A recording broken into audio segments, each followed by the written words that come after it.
nama saya Priska Daulia. Saya dari Prodi Perbankan Syariah, Fakultas Agama Islam, Universitas Muhammadiyah Profesor Dr. Hamka. Nah, pada kesempatan kali ini saya akan membahas secara singkat mengenai manajemen risiko. Tapi kita akan lebih spesifik sedikit kepada manajemen risiko pasar. Nah, selain itu, pembahasan yang pertama kita akan mengenal secara singkat apa sih manajemen risiko itu. Lalu yang kedua, kita akan membahas mengenai definisi risiko pasar secara singkat. Lalu yang ketiga, kita akan mengenal apa aja sih bentuk-bentuk dari risiko pasar. Dan yang terakhir, yang keempat, kita akan membahas mengenai metode mitigasi risiko pasar. Selamat menyaksikan. Nah, langsung aja ke pembahasan yang pertama mengenai pengertian singkat manajemen risiko. Nah, menurut Bank Indonesia, manajemen risiko itu adalah serangkaian prosedur dan metode yang digunakan untuk mengidentifikasi, mengukur, memantau, dan mengendalikan risiko yang timbul dari kegiatan usaha. Nah, dapat disimpulkan juga bahwa manajemen risiko ini merupakan sistem yang digunakan untuk mengelola risiko yang dihadapi dan mengendalikan risiko tersebut agar tidak semakin merugikan suatu perusahaan.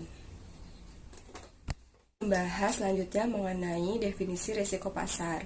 Nah, risiko pasar adalah risiko pada posisi neraca dan rekening administratif, termasuk di dalamnya transaksi derivatif, akibat dari perubahan kondisi pasar dan risiko perubahan harga option. Disimpulkan bahwa risiko pasar adalah suatu kesempatan yang muncul akibat perubahan dari kondisi pasar dan harga. Adapun risiko pasar diantaranya yaitu risiko suku bunga, risiko nilai tukar, risiko ekuitas, dan risiko komoditas. Nah, oke, masuk ke pembahasan yang ketiga mengenai bentuk-bentuk risiko pasar. Nah, risiko pasar secara umum terdapat menjadi dua, yaitu yang pertama general market risk atau risiko pasar secara umum. Nah, general market risk ini adalah dialami oleh seluruh perusahaan yang disebabkan oleh suatu kebijakan yang dilakukan oleh lembaga terkait, yang mana kebijakan tersebut mampu memberi pengaruh bagi seluruh sektor bisnis. Contohnya nih ya, pada saat bank sentral di suatu negara melakukan kebijakan tight money policy atau kebijakan uang ketat.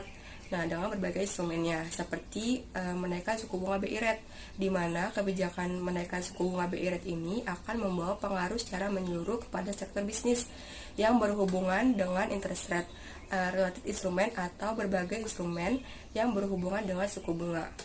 Lalu yang kedua adalah specific market risk atau risiko pasar secara spesifik. Nah, specific market risk ini adalah suatu bentuk risiko yang hanya dialami secara khusus oleh sebagian sektor bisnis saja tanpa bersifat menyeluruh. Terdapat beberapa kategori yang masuk ke dalam general market risk. Nah, ada beberapa sebab yang menyebabkan general market risk ini atau risiko pasar secara umum. Yang pertama yaitu foreign exchange risk. Nah, yang kedua, interest rate risk. Nah, interest rate risk ini atau resiko bunga adalah resiko yang dialami akibat dari perubahan suku bunga yang terjadi di pasaran yang mampu memberi pengaruh bagi pendapatan perusahaan. Lalu yang ketiga itu adalah commodity position risk. Nah, commodity position risk ini adalah suatu situasi dan kondisi di mana terjadinya kerugian akibat perubahan harga barang komoditi di pasaran yang disebabkan oleh faktor-faktor tertentu, di mana kondisi ini akan semakin parah pada saat barang komoditi tersebut telah terikat kontrak dalam suatu kontrak perjanjian atau komoditi kontrak, serta informasi tersebut telah sampai ke pasaran. Nah, yang keempat adalah equity position risk. Nah, equity position risk ini adalah suatu kondisi di mana kekayaan perusahaan, stock and share-nya mengalami perubahan dari biasanya, sehingga perubahan tersebut memberikan dampak pada keuntungan dan kerugian karyawan. Lalu yang terakhir, yang kelima adalah politik risk. Nah, jika pemimpin di suatu negara tidak mampu menciptakan iklim yang kondusif dalam bidang politik, maka artinya seluruh pemimpin dan aparatur di negara tersebut tidak memiliki sifat kepemimpinan atau semangat kepemimpinan. Nah, jika kondisi ini terus terjadi, maka yang terjadi adalah krisis kepemimpinan. Nah, krisis kepemimpinan akan berakibat pada pencarian kepemimpinan di luar lembaga resmi atau memungkinkan orang-orang yang berasal dari masyarakat atau oposisi akan muncul sebagai pemimpin dan berusaha mengambil alih kepemimpinan. Selanjutnya, pembahasan mengenai metode mitigasi resiko pasar.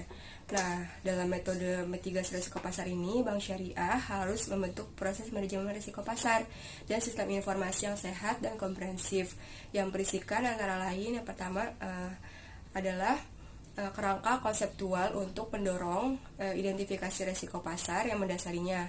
Lalu yang kedua, pedoman untuk pengelolaan aktivitas pengambilan risiko dan portofolio yang berbeda pada investasi terbatas atau limit risiko pasarnya. Lalu yang ketiga adalah kerangka penentuan harga tepat, penilaian dan pengakuan pendapatan.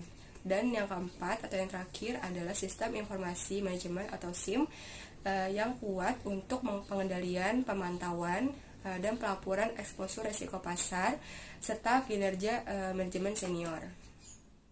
Oke, itu dia penjelasan singkat kita mengenai manajemen risiko pasar. Semoga informasi ini bermanfaat untuk kalian. Mohon maaf apabila terdapat kekurangan. Wabillahi taufiq wal hidayah. Wassalamualaikum warahmatullahi wabarakatuh.